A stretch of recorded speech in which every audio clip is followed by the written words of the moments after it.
Accounting of goodwill, change in PSR का goodwill के treatment पे क्या फर्क पड़ता है, कैसे कैलकुलेशन होती है, वो इस टॉपिक में करोगे। अब एक और चीज बेटा ये याद रखना, जब भी चेंज होगा पीएसआर में हमेशा उसकी वजह से पुराना रिजर्व, पुराना गुडविल या पुरानी कोई भी चीज है जिसकी कैलकुलेशन अब होनी है तो वो हमेशा ओल्ड पीएसआर के अंदर हम एडजस्ट करते हैं, ओल्ड पार्टनर्स में।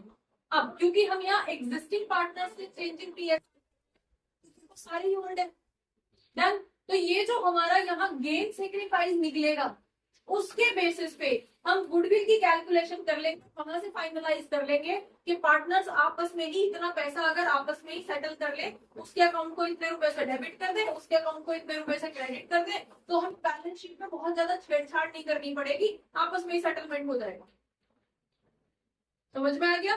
ठीक है, तो अब हम यहाँ पे कैलकुलेट कर लेते हैं। पहले तो इनका गेन सेक्रीफाइस कैलकुलेट होगा ही होगा अगर आप यहाँ पे कोई भी चीज चेंज कर रहे हैं। तो यहाँ पे क्वेश्चन क्या है आपका, 6 नंबर क्वेश्चन है। आशा है, निशा है एंड दिशा, 3 पार्टनर्स हैं। इनका जो रेशो है old PSR is 3:2:1। With effect from 1 अप्रैल उन्होंने अपना न्यू पीएसआर कर दिया है इक्वल। इक्वल का मतलब क्या हो गया, 1:1:1। तीनों ने 3 हिस्से कर दिए प्रॉफिट के, एक एक हिस्सा तीनों ने ले लिया, राइट। अब यहाँ पे आपसे बोला जा रहा है फॉर्म वैल्यू 18,000।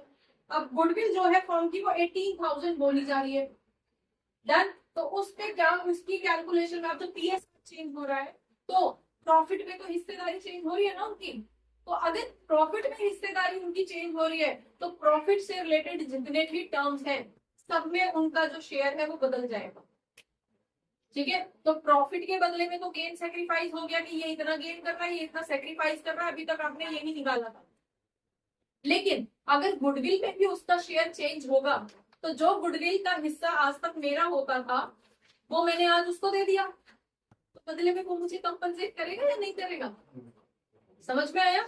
गुडविल का सपोज 18,000 में से अगर मेरा जो रेशो था वो रेशो था 3/6, मतलब आधा हिस्सा मेरा था गुडविल का। तो अगर आपकी 18,000 की गुडविल थी तो 9,000 उसमें मेरे हिस्से में आने थे।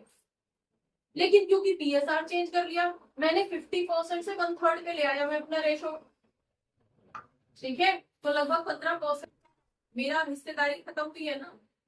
तो जो जिसको मैं दे रहा हूँ चेंज करके पीएसआर मैं सेक्रीफाइस कर रहा हूँ तो वो मुझे कंपनसेट करेगा ना, उतने पैसे मुझे देगा ना, तभी तो मैं एग्री करूंगा अच्छा ठीक है ले ले।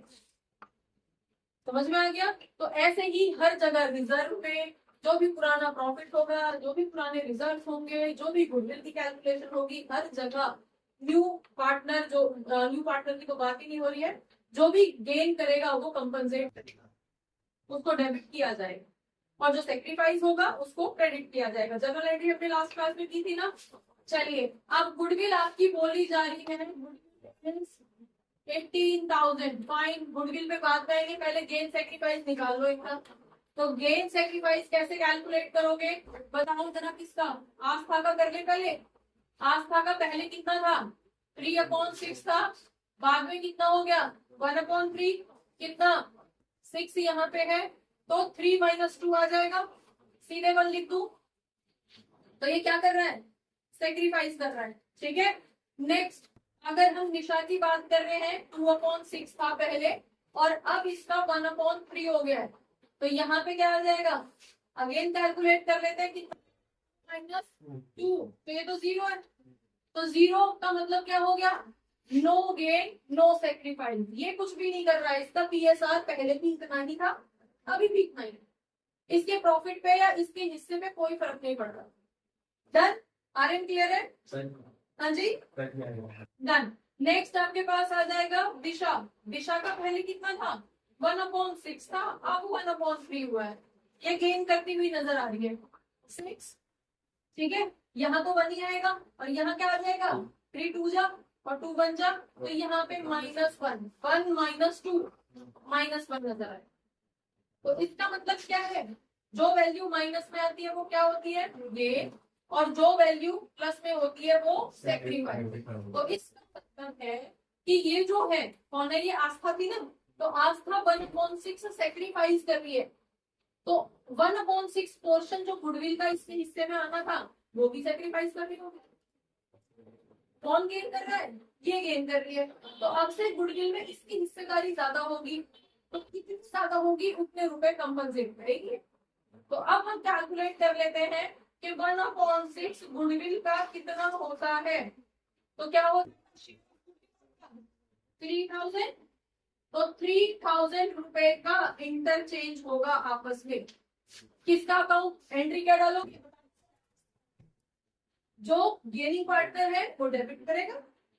समझ में आ रहा है लॉजिक इसका, जो गेनिंग पार्टनर है उसको डेबिट किया जाएगा, क्योंकि उसके हिस्से में शेयर आ रहा है, तो बदले में उसका अकाउंट माइनस होगा, बदले में उसका अकाउंट वहां से हटा के उसका पैसा वहां से उसके अकाउंट में से निकाल के किसी और के अकाउंट में क्रेडिट किया जाएगा। ठीक है, तो एंट्री क्या करोगे बता दो जरा, दिशाज कैपिटल अकाउंट को डेबिट किया जाएगा टू कौन, आस्थास कैपिटल अकाउंट, कितने रुपए से 3000 यहाँ पे हो जाएगा, ये जनरल एंट्री हो जाएगी। तो Disha's capital account to Astha's capital account. Narration में क्या लिखोगे, ये चीज याद रखना बेटा, आपको नरेशन लिखनी ही लिखनी है, तो आप अभी से प्रैक्टिस में रखो। अभी आप सिर्फ जर्नल एंट्री करके छोड़ दोगे, एग्जाम में भूल जाओगे कि ये नरेशन भी लिखनी होती है, क्योंकि एग्जाम में तो दूसरा प्रेशर रहता है 3 घंटे में पूरा क्वेश्चन पेपर सॉल्व करना है, जल्दी जल्दी कैलकुलेशन करे जा रहे हो, एग्जामिनर आपके आधे मार्क्स काट देगा पूरे क्वेश्चन सही होने के बावजूद। चेक कर, तो नरेशन आपको यहाँ पे लिखनी ही लिखनी है। ठीक है, सब कुछ ठीक है, नरेशन नहीं लिखी है, नरेशन को कोई पढ़ता नहीं है, क्या लिखा है नहीं पता।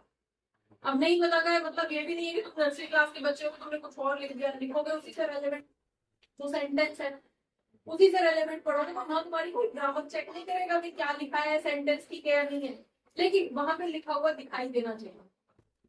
तो क्या लिखोगे यहाँ पे, being goodwill adjusted, being goodwill amount compensated, एक दूसरे को कंपनसेट कर रहा है, गुडविल एडजस्ट हो रही है, कुछ भी लिख दो सब चलेगा, बीइंग वर्ड अलग, कुछ भी इन द सेंस रेलेवेंट। ठीक है, तो इस तरह से हम एडजस्टमेंट करते हैं। डन।